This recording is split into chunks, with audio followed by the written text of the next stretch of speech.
Hi, I'm Javis, and welcome to the Girl with the Peter Spirit podcast. My VIP today, very interesting person, is Mr. Paulin, who is a businessman and a philanthropist, and he has an amazing startup story to tell. Stick around. The thing about CCC is that a lot of times people are interested in what you do. Like people see out there and then they know you because you have a reputation of being in business since high school, right? Right. And they feel that you're born with a silver spoon in your mouth and so on. But I don't want to talk so much about what you do today. I just want to talk about who you are. Who is Pauline? We can go back a little bit and talk about young Pauline. Who was young Pauline? Because you were 2 years or 3 years ahead of me in high school, and I used to see and you seemed really quiet, reserved, kind of to yourself. Yes. And then, years later, I saw you, and you were just so personable and so sociable.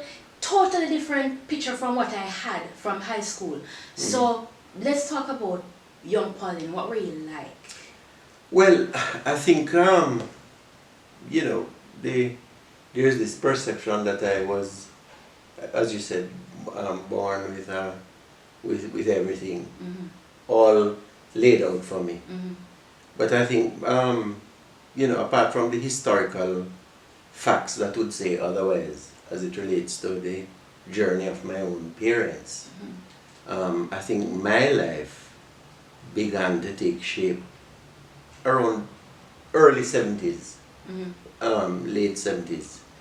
I had the unfortunate experience of losing my mother in 1978. Wow.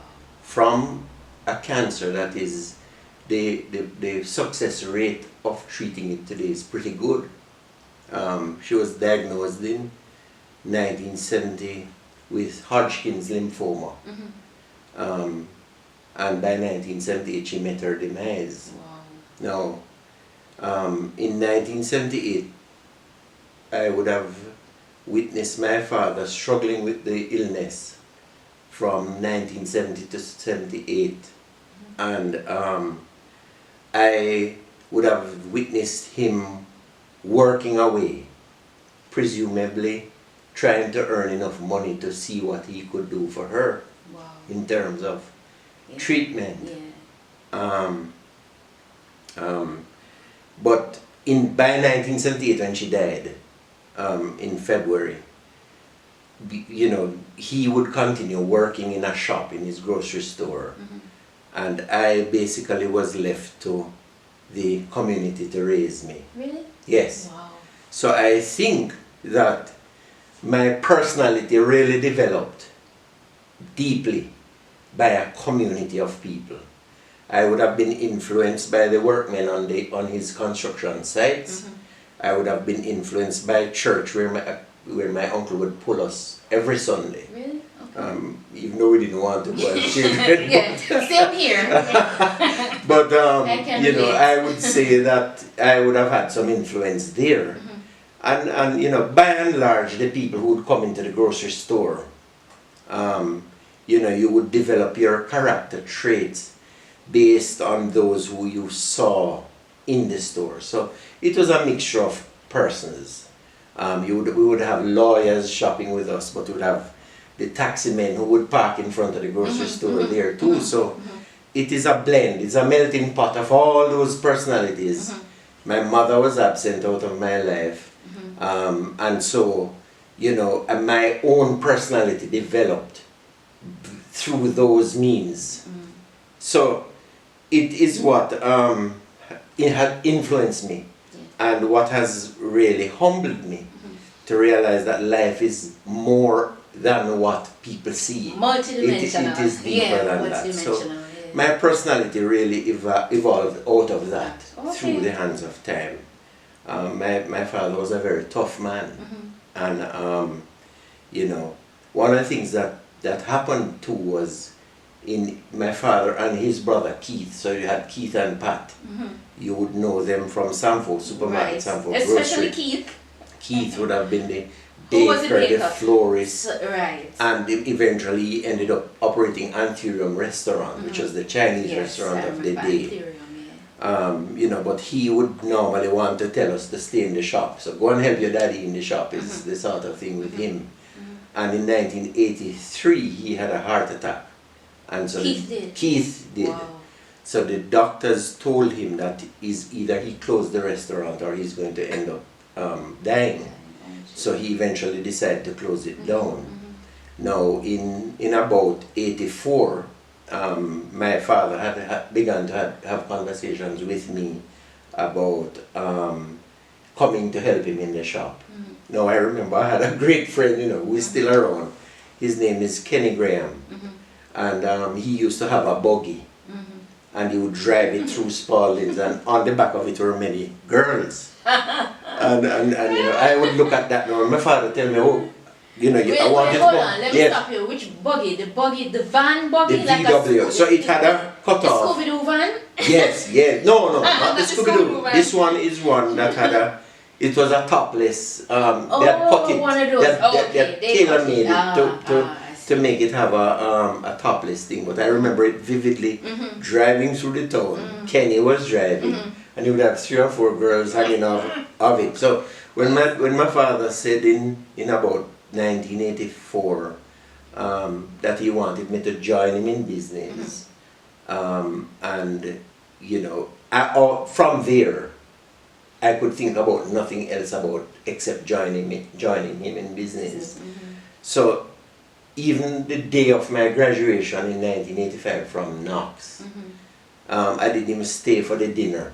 I left early because I went to join him in business. You serious? Yes. Wow. And my thought was that I would be able soon to buy a buggy and repeat what I saw my friend doing. So, I tell the story all the time to students and so on, because the truth is that the first week of working, I remember how they used to do it.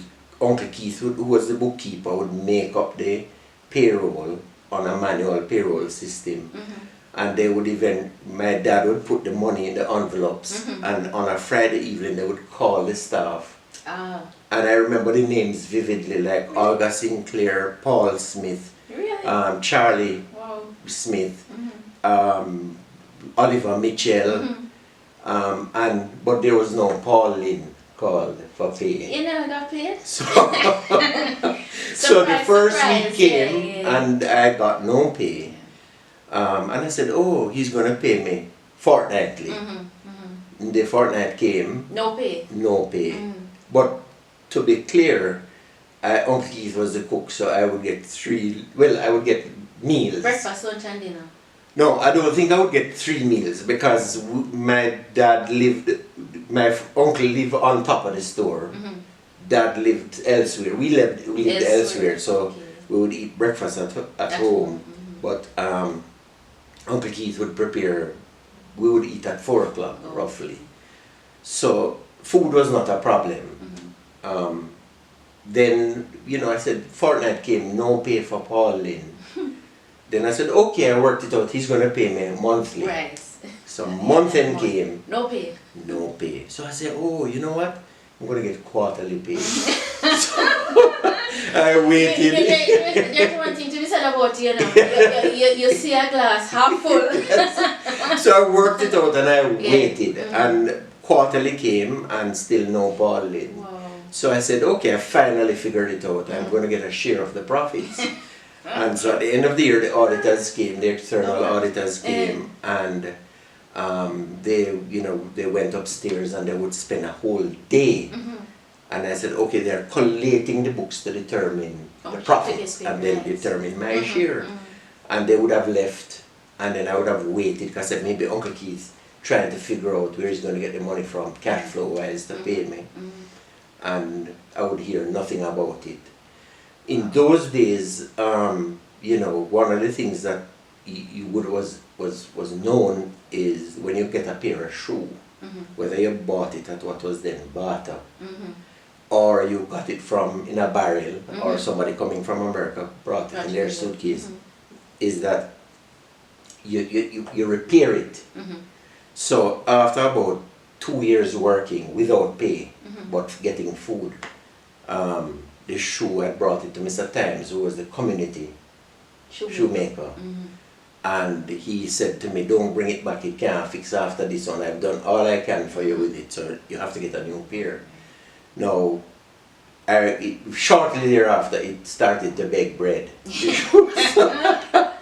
So I built up the courage. My father was a big guy, in terms of weight, so I was a little bit timid of him. And while he was, I would close up the shop. So he was leaving one night, and I built up the courage. And I said to him, I stopped him. We called him Uncle Pat.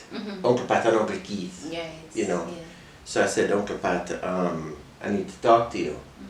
And he said, what about? I said, I need a pair of shoes.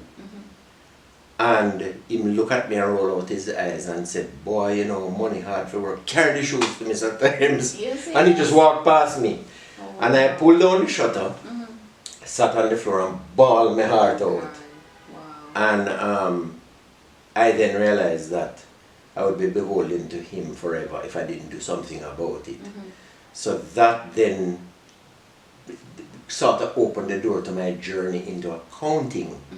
And I went to Knox Community College and spoke to a lady called Betty Hansen, who then enrolled me in a program called Certificate in Accounting.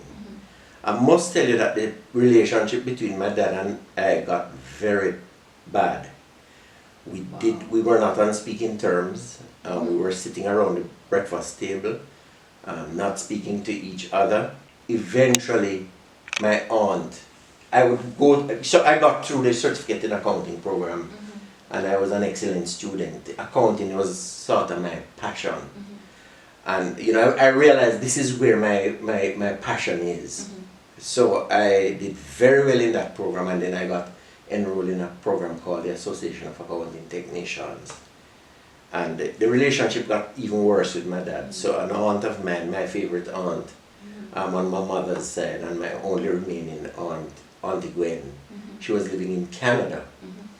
And she invited me to come because she knew that my dad and I were not having a good relationship. By this time I had done, I think, year 2 in the AAT program at Knox. Let me interrupt you for a second. Yes. So whilst you were studying accounting, Yes. you were leaving school in the evenings to go into the business, or you were just not going at Yes, all? I was going in the business. Okay. I was going in the business. I still was working, and Uncle Keith and I had a very good relationship. Okay. So Uncle Keith would make sure that I got my school fees paid, and I would get money to buy food if I was out. There was anything the school was having, he would support me. So I left the program at the end of year 2. In those days you had to write the program, and the school would mail them to the UK where they got marked. So I was in Canada, now deciding that I was going to stay in Canada, and my results came in the mail. Now you had to do 8 papers at one sitting, and I got 8 distinctions. Wow. And I want you to guess who opened the envelope. Your dad. Right. So he opened the envelope, and he then called me to say, listen, you need to come and complete the program. So I came back, landed at well, now it's Montego Bay MBJ, but then it was Sangster International. Right. So I landed in Montego Bay, and my dad was outside to pick me up. And I completed another year at Knox and went to CAST to complete 2 more years. And I completed that program before going over to the UK to do more accounting programs. Really? So, my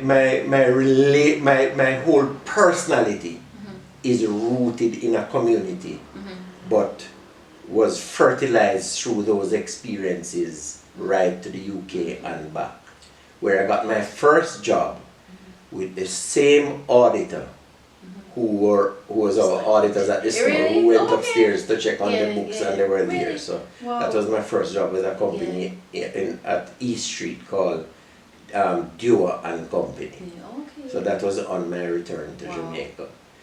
Couple of years later, Helen Stills at Knox Community College came to a meeting in Kingston, saw me, and then invited me to come to Knox to teach their accounting program. So I came to Knox and I was a lecturer for 13 years. Really? Which is where I worked and built my house here in Glencoe. Wow. So Did not know yes, that. so that Did not know you taught. I did. That's pretty So I cool. lectured in the business department at Knox, and I lectured accounts, statistics, econ, all the business subjects to students, and I was a pretty famous teacher because then I wore a ponytail, and so everywhere I go now I hear people say they don't remember me. You used to teach me, and I remember the ponytail. Yes, so that's funny. That story. Did you have a nickname? Because we nickname all the teachers at Knox. Well, Einstein. I tell you, yes. Yeah, You know, what was I the name? also taught in the evenings at Cast. And there was a guy who I think also bore some influence on me.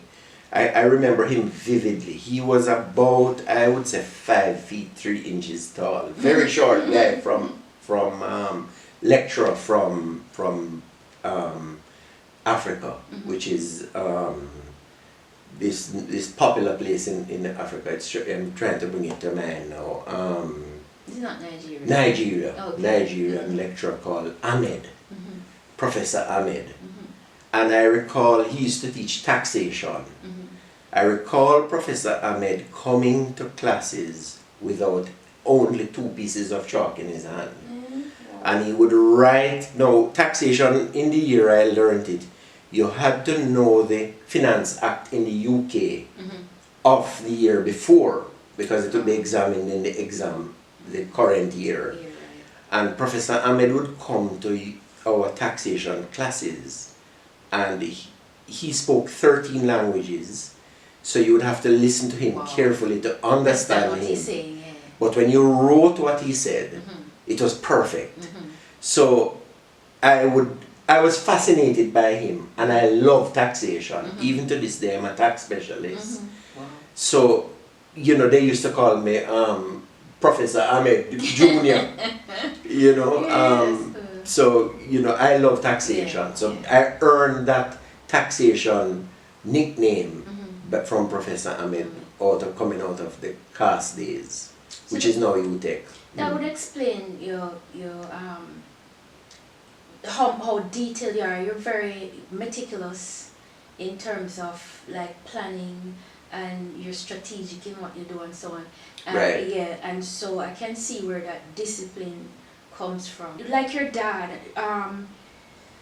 did you guys ever repair that relationship? Yes, it got repaired. It actually got repaired, and you know, I think he eventually realized and recognized that education is an important part of everybody's development, because you know he's from a Chinese ethnicity. The culture is that the boy children take over. Yeah. The truth is that he himself and his brothers, the history is in the early 20s. My grandfather arrived here in Jamaica from China and came to Christiana, and him and 2 other friends started a bakery. Well, before the bakery, they used to walk from Christiana to Yorktown in Clarendon in the mornings to plant peanuts. Serious? Yes. Wow. So they would go to Yorktown and they would build a hut on the farm, and they would stay there for days. They would work early morning and late evening when the sun is not so hot. Eventually they earned some money, and they came back to Christiana in the early 30s to start Samfo Bakery. And you know, eventually that burnt down, and their family was left without an ability to earn. So the story is that all the male children of the family had to leave out to work. So my dad, Pat and Keith, ended up in Spalding, and they started by making Buster. Not Buster Manti. Buster the candy, Buster the which is one candy. of my favorite candies. Right. Yeah. And eventually, what was known as Alcan and later Windalco, but in the early days it was known as Prostons.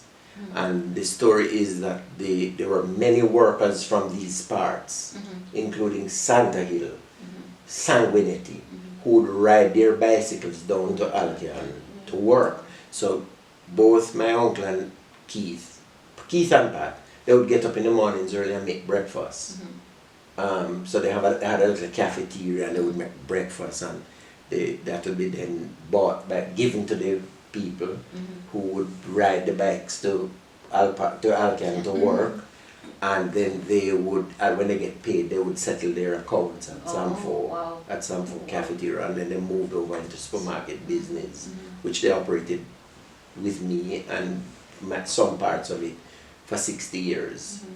So that's the story with them, you know. But the truth is that, you know, one of the other things is the recognition that this journey called life is a very short thing. And so, you know, the sort of life that one hopes to live is one that will not, you know, be a life about showing off or trying to be better than anybody else. You know, that's one of the things that I hold very dearly, that I want to live an ordinary as a life that as there is, and you know, whatever I can do to make my community or my country better, I am prepared to do. Yeah, I can tell that about you because earlier a few months ago you had a health fair. Yes. And the turnout was phenomenal. Yes. And you know, I was just sitting there and I was so amazed, you know, at what was offered to people. Free cleaning, teeth cleaning, and checkups. That people come for checkups, and you know, you were giving out packages and that kind of stuff, and I saw how many people were drawn, and I saw the need, and I was just pretty amazed at the turnout. People were asking if you were going to have the next day, so you know that next year you have to come bigger and better. Right. Well, we've now decided as a management team to have it as an annual event. But you know, I mean, the truth is we made a decision collectively with the management of JWIN to have a health fair as a mark of our journey into the pharmacy business. The truth is we were born just before the onslaught of COVID. Right. So you know, you put plans in place. You're very strategic about wanting to get into the pharmacy business. You put all the plans on paper as to what that journey will look like over a 5-year period.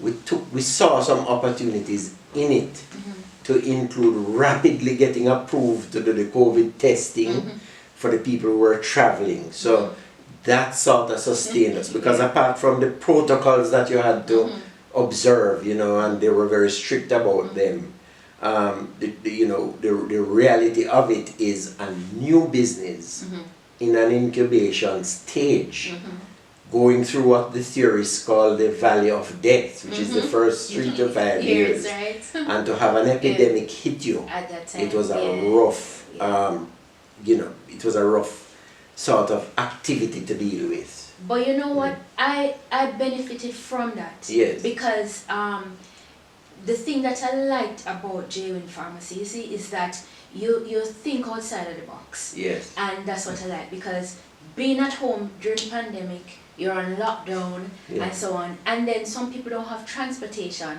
and what you did was you had the test come to the customer, and that was pretty amazing. Another thing which is just unheard of here is that you had price matching. If I go somewhere and find an item cheaper, you would give me the difference. Absolutely. And nobody was doing that. Right. You know what I mean? And it's like just the whole thing of like you thinking outside of the box. Right. That is, I feel like, what kept you afloat during that period, because a lot of businesses suffered, but because you kind of went outside of the norm, delivering medication to people at home, going out to do COVID testing and stuff, that was pretty amazing. And for me, who left Jamaica at 16, and I used to, the way Americans do things, very professional. The thing with Jamaica now, customer service is lacking here. Absolutely. But whenever I walk into your pharmacy, I'm telling you, I feel like I'm in Miami. You know what I'm saying? Right. And even so, like sometimes you step in Miami, customer service is not that great either. Right. But one thing I can say about your establishment is that the customer service is just like over the top. Right. Feel really at home, your staff is professional, that kind of stuff, and I like that. I hate when I walk into some place and they act as if I'm begging. Right. Like I'm not spending my money, like they're doing me a favor. You understand? And I've never felt like that. And that's one thing that set you apart. Right. You know, and well, I mean that. Thanks for that. And you know, I've heard it, and we hear it yes, every day, and we, you know, and to the J-Win staff and management, I want absolutely. to really, you know, say a big thank you to them for making that happen. But you know, there are a couple of things in the planning stage.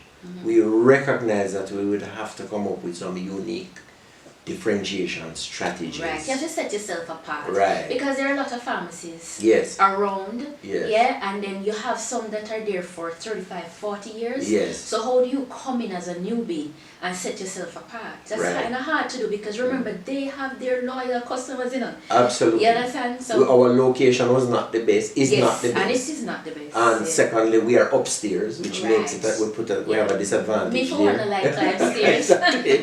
So, you know, we knew that we had to come up with something. So one of the first things we did was in setting up, we purchased a motorcycle because we realized that we were going to have to do some deliveries. Right, we put an area in the Business Pro office for the people who just can't climb the stairs, but they would sit there and the pharmacist would talk to them and so on. So all of those things were written down in our business plan, which we spent copious hours doing. But as you said, we never planned the customer service, but it is what it is today. And that is, you know, in my mind, you know, a seed that was sown through the whole COVID era. We recognize that we would have to be different in order to survive. Because not many businesses survived that period and are still struggling. I mean, the banks did what they did to help with moratoriums on loans, but you know, outside of that, it was still a very difficult period. I don't think we have fully recovered because people are still businesses from that period. You know, but with the help of God, we certainly will carry on. You know, J-Win was, you know, many people don't even know what the name represents. J-Win means just what you need. And I'm sure, you know, the team is charged that we must fulfill the promise that is included in the name. Absolutely. We must give to our customers what they need. I need to replicate that at other businesses, and you know, it's something that I intend to do in 2024. But I'm grateful for the support of the community because they do support us. The health here also, you know, also showed us that there are huge gaps in this market, and the gap is where our social responsibility lies. Because there's so many of our fellow men who can't access basic healthcare, whether through the hospitals that are free, right? You know, because even though a hospital, the healthcare may be free, there are so many other barriers to get it. Simple things like the ability to have the money to pay the taxi from a faraway community to the hospital is a thing. So, you know, the health fair is a means of filling some of those gaps, where we can bring the experts and bring the people to them. And so we hope to make it even bigger and better. 2024. Definitely. We're going to start working on it quickly because we want it to happen for the new school year. I was so impressed that I said to one of your staffers that next year I'm putting on a volunteer t-shirt. Okay, very Definitely. good. I'm happy for that. You know, the thing about Jamaica is that people complain about Jamaica and the condition of the country, but not a lot of people will do anything about it. From a lot of people, it's talk. They criticize in the biggest kind of way, and they're the biggest mouthpieces out there for how Jamaica is failing, but they don't do anything to make any difference whatsoever. And that's the thing that I see with you. It's like you see the need, and you're thinking right away. I don't know how you get any sleep.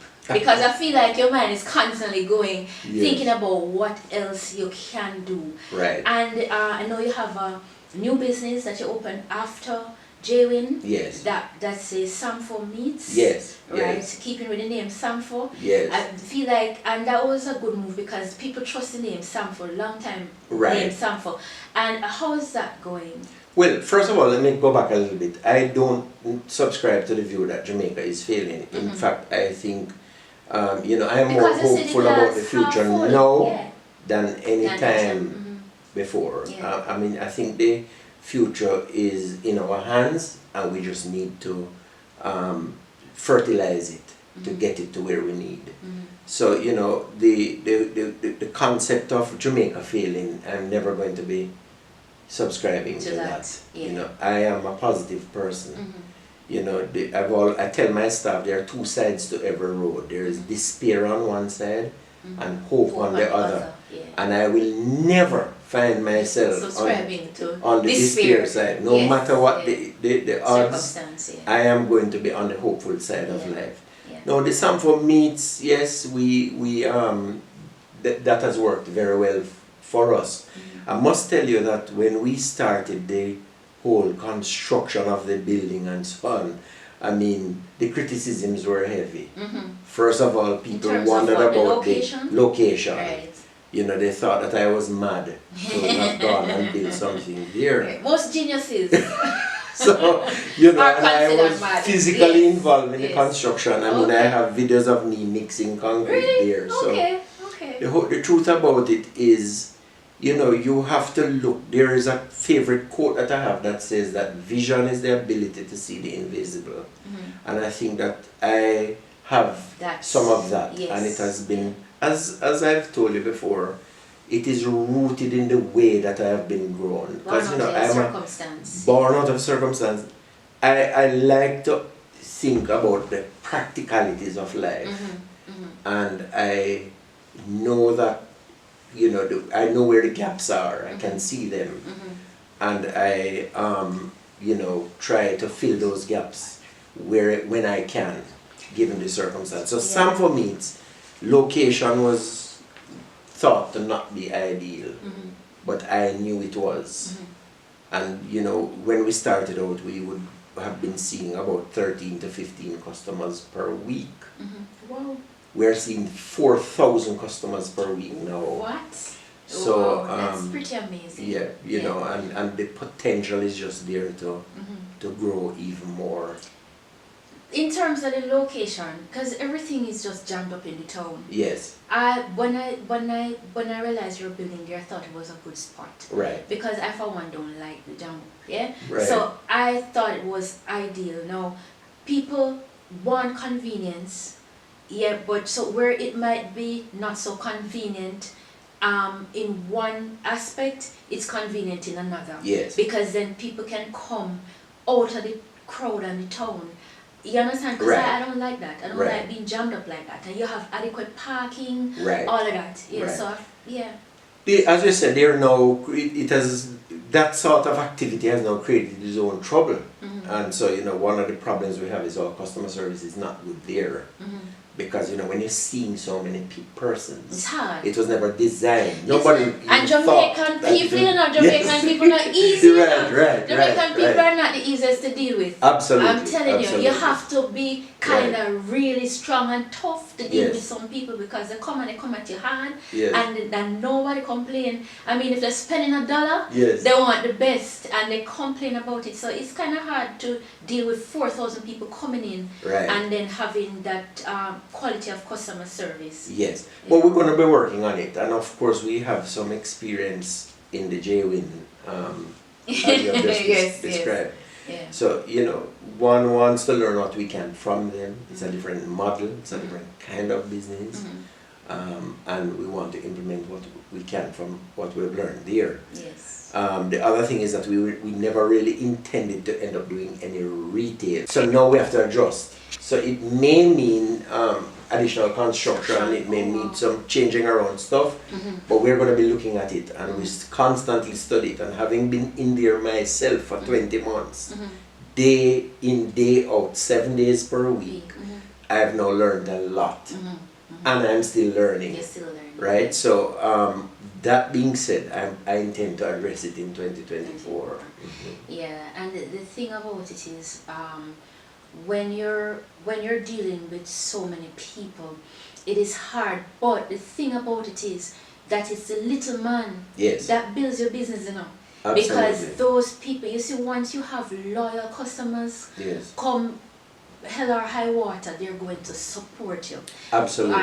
And they're going to stay with years. They're going to come to that one place Yes. for what they need. Customers, once they like you, Yeah. they're loyal to you. True. And that's the thing about the little man. True. Yeah. Accepted, and as you've said before, that the convenience of the parking and so on Yeah, I love that. has helped us a Yeah. lot.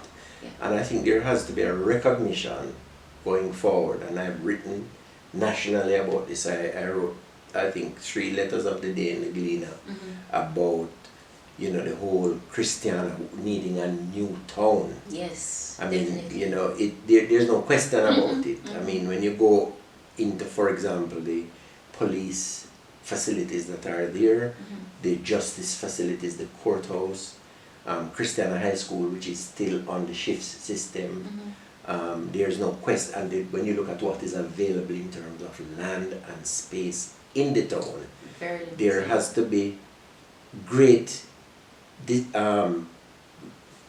thought regarding how you will build out the next 50 years. And so my view is that the town, it really needs a new town. Yeah. And so, it is for our leaders to identify where the land will come from and where it will be housed. But we really, really have to focus on Getting that that for done. these parts. Yeah, yes. you have to be forward thinking. Right. Yeah.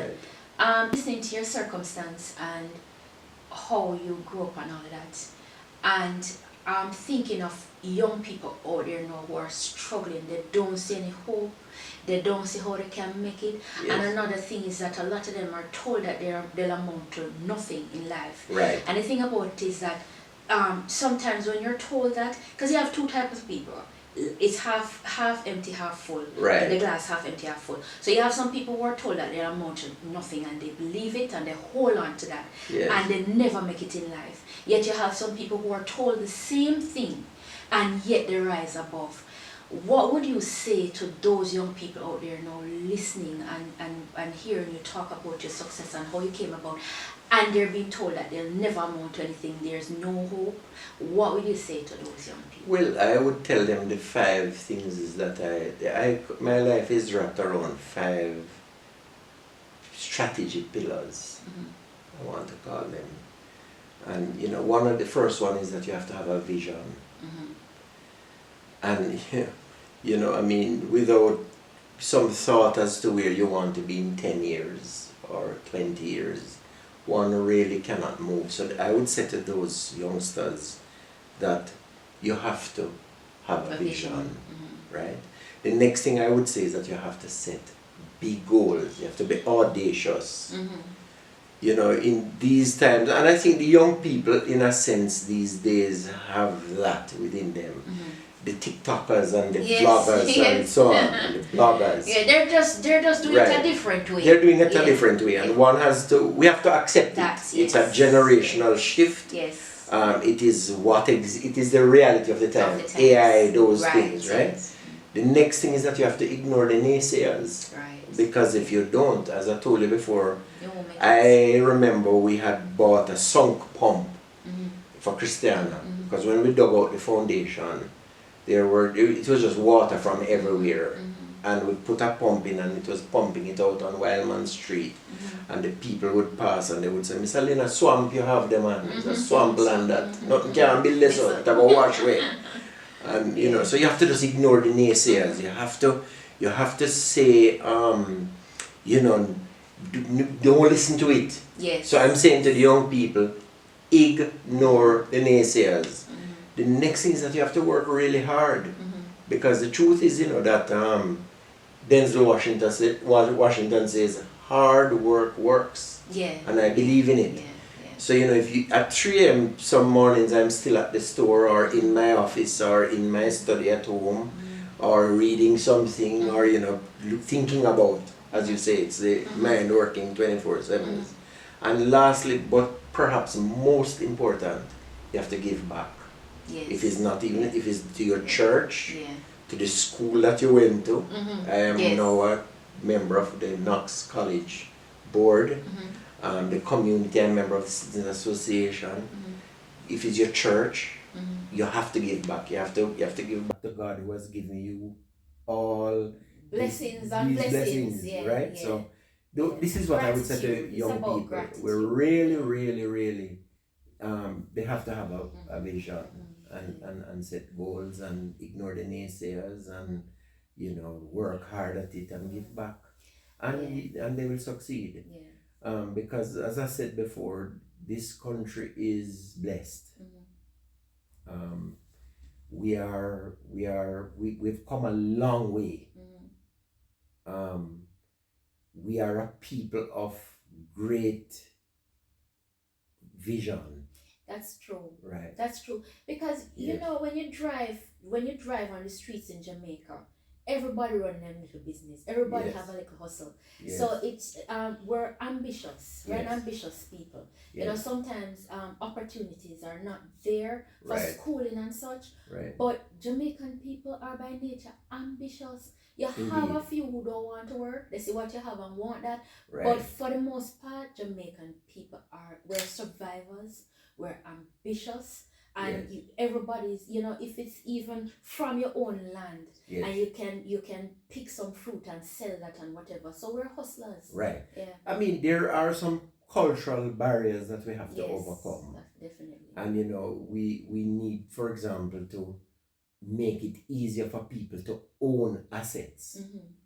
Because the truth is, when somebody has to pay a mortgage at the end of the month, they are going to go out there and produce to do it. Yes, it's true. There's a quote that I like by Karl Marx that says, men can be distinguished from animals by conscientiousness, by religion. Animal Farm? No. Not Animal Farm? Anything you like. Yes, okay. But they themselves begin to distinguish themselves from animals as soon as they begin to produce the means of their subsistence. A step which is conditioned on their organization. And I believe that the way to overcome some of these barriers is to open up so that people can own homes. A lot of lands are in Jamaica that are generational lands, passed down from one generation to the next. We need to fix it so that people can have the paperwork that is necessary to unlock the capital that exists in those assets, so that people can own things and be able to get mortgages and loans and financing to be able to have responsibility, and that will help us to get over some of the crime problems we are having. It will help us. It's about access. It's about access. It's about access and equal access. Equal access being the key point, because we both know that if you and I step into a bank for a loan, we're more likely to get it than somebody else who has no assets, no collateral, that kind of thing, and has no name. You know what I'm saying? So when you say equal access, that's the key. Absolutely. I am, I have this sort of equitable thinking process. Even in business, I believe that the staff who have produced the wealth must be benefactors of it. Yeah, that's excellent. Yeah. So, I am not opposed to, a profit share of my business for staff that show the interest and want to be a part of it. I have no difficulty participating in something like that. Which is really forward thinking of you, because that framework does not exist here. I know, like in the States, you have Walmart and Publix who give their staff access to a share of the wealth. Right. So that's not a thing here. Well, just today I was thinking about this, and I realized that some of the fundamental problems we have in is the way our laws are structured. Structured. But our labor laws need addressing. Yeah. I think our labor laws have influenced this whole contract worker environment in which we live. You know, in the US, the people have their 401k, which is their pension. You know, I remember the only time I've ever seen my wife cry was one morning. She was late for work, and she's been working with a particular company for over 20 years. Yes. But the environment needs changing. So, you know, people must be able to work and earn their pensions and their savings and so on. But we also need to get to a place where people must perform. And they are responsible to perform. Exactly. Right. So it's a two-way street. Yes. And because you know what, I find that if you give people something to work for, they work their fingers to the bone for it. But if they feel like there's no point and it's just a money, it's just a check, right? Because my kids need to eat, right? You don't get the best out of them. I agree. I agree. I mean, you know, when you look at the truth is that what we call in Jamaica a minimum wage is truly not a livable wage. No, sir. No, so I think the conversation in the past was about a minimum wage. Yes. The conversation going forward must be about a livable wage. Exactly. Right? Exactly. So, you know, but it's not only about wage, it must be about conditions. Exactly. And how you move exactly. forward with that. Because let me tell you something. You see, if people would actually look at the reality of things, the minimum wage would not be where it is. Because honestly, when you go home with that minimum wage and you have 4 kids to feed, and you have school fee, you have taxi fare, you have this and that, you can't survive on that. Well, you know, Bill Clinton said it's arithmetic. So let's do the math. Somebody earning $13,000 a week that lives in Craighead and coming to Christiana will be spending 70% of their the 13,000 on taxi. On taxi alone, If they eat one meal for the day, then at the end of the week, they really can't go into a supermarket and buy anything to take home for family. If it's a young man, he can't take his girlfriend out for Devon House ice cream on a Sunday. No, you can't tell me that somebody working basic pay should not be able to afford even buying a Devon House ice cream. You know, so I can proudly say that none of my entities we pay minimum wage. Our wages are above at least 50% above minimum wage. And you know, we try to keep it like that because we also have to understand that business is not only about profit, but it is about making sure that the people that work with you, it's about the people. It's about the people. It's definitely about people. Right. And that's one thing I can say about you, you know? Yes.